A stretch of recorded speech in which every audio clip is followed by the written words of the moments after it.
It was a quiet, warm summer in the suburbs of Portland, Oregon, the kind of summer that feels like nothing will ever change. I had just turned 42. From the outside, everything looked perfect.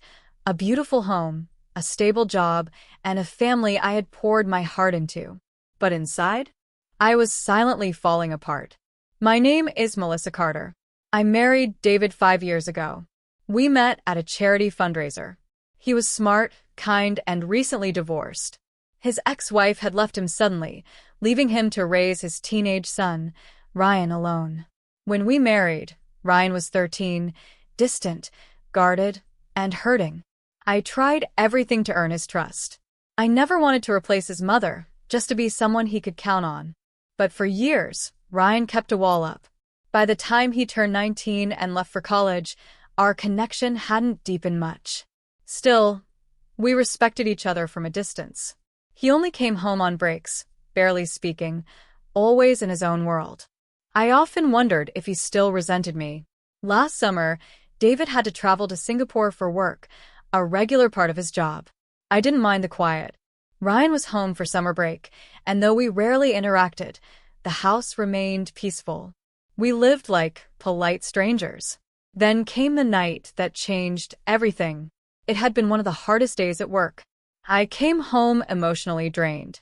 That night, I poured myself a glass of wine and escaped to my room early. I needed to be alone. I didn't realize the door hadn't latched properly. Overwhelmed, I broke down. Not in a glamorous way. In the kind of vulnerable, raw way we all experience when no one is supposed to be watching. I thought I was alone. Until I wasn't. The door creaked. I looked up, and there was Ryan. We locked eyes for a split second. Shock and embarrassment collided in that moment.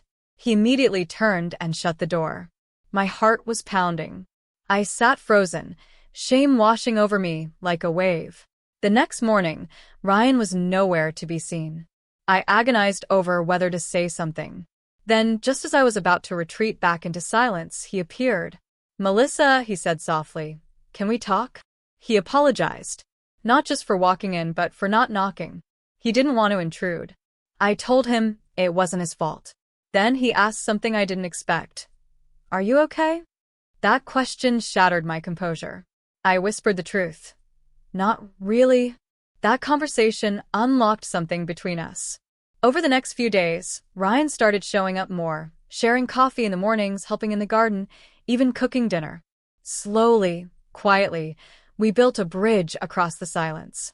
One night, as the sun dipped behind the trees, he said, "I never knew how to talk to you. When Mom left, I shut down. Then you came along, and I didn't know how to let you in." "I didn't know how to be in your life either," I admitted. "I tried, but I didn't want to force myself into your world." He looked at me, really looked, and said, "That night, I saw you. Not just in your worst moment, but as a real person." We cried. We laughed. And we began again. For the rest of that summer, we grew closer than we had in years.